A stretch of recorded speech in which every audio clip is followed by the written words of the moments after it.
कार्तिक की कहानियाँ। आज हम सुनेंगे खिचड़ी वाली कहानी। ये एक बहुत ही मनोहर कहानी है। चलो सुनते हैं।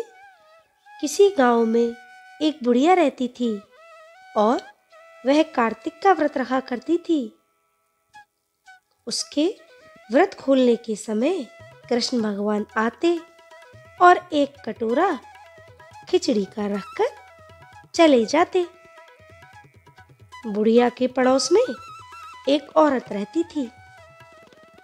वह हर रोज यह देखकर ईर्ष्या करती कि इसका कोई भी नहीं है, फिर भी इसे खाने के लिए खिचड़ी मिल ही जाती है।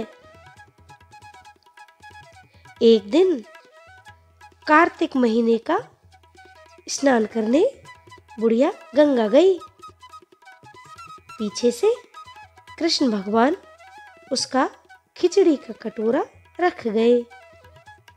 पड़ोसन ने जब खिचड़ी का कटोरा वहां रखा देखा और देखा कि बुढ़िया वहां पर नहीं है, तब वह कटोरा उठाकर घर के पिछवाड़े में फेंक आई। कार्तिक स्नान के बाद बुढ़िया घर आई तो उसे खिचड़ी का कटोरा नहीं मिला और वह भूखी ही रह गई। बार बार एक ही बात कहती कि कहाँ गई मेरी खिचड़ी, कहाँ गया मेरी खिचड़ी का कटोरा।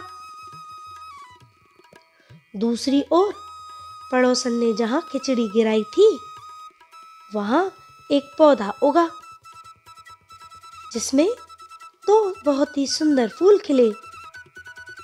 एक बार वहां का राजा उस ओर से निकला तो उसकी नजर उन दोनों फूलों पर पड़ी। वह उन्हें तोड़कर घर ले आया।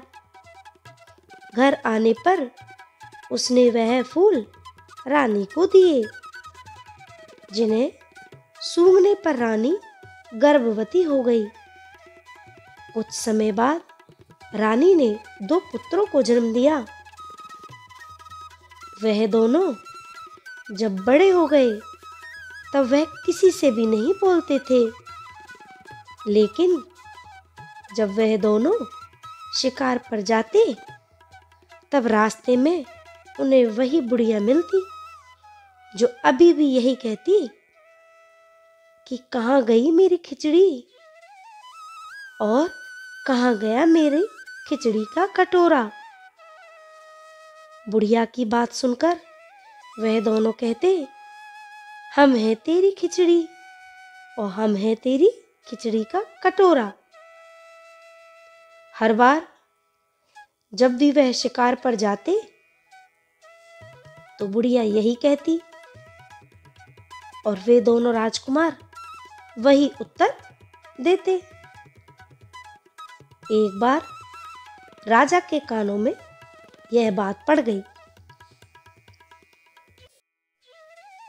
उसे आश्चर्य हुआ कि दोनों लड़के किसी से नहीं बोलते, तब यह इस बुढ़िया से कैसे बात करते हैं। राजा ने बुढ़िया को राजमहल बुलवाया और कहा, हमसे तो किसी से भी ये दोनों नहीं बोलते हैं, तुमसे ये कैसे बोल लेते हैं। बुढ़िया ने कहा कि महाराज, मुझे नहीं पता कि ये कैसे मुझसे बोल लेते हैं। मैं तो कार्तिक का व्रत करती थी और कृष्ण भगवान मुझे खिचड़ी का बेला भरकर दे जाते थे। एक दिन मैं स्नान कर वापस आई तो मुझे वह खिचड़ी का कटोरा नहीं मिला। जब मैं कहने लगी कि कहाँ गई मेरी खिचड़ी और कहाँ गया मेरा बेला, तब इन दोनों लड़कों ने कहा कि तुम्हारी पड़ोसन ने तुम्हारी खिचड़ी फेंक दी थी तो उसके 2 फूल बन गए थे वह फूल राजा तोड़कर ले गया और रानी ने सूंघा तो हम दो लड़कों का जन्म हुआ। हमें भगवान ने तुम्हारे लिए ही भेजा है। सारी बात सुनकर राजा ने बुढ़िया को महल में ही रहने के लिए कह दिया। हे कार्तिक महाराज, जैसे आपने बुढ़िया की बात सुनी वैसे ही व्रत करने वालों की सुनना और सभी की मनोकामना पूरी करना। तो ये है कार्तिक मास में सुनी जाने वाली सुंदर कहानी। श्री कृष्णा।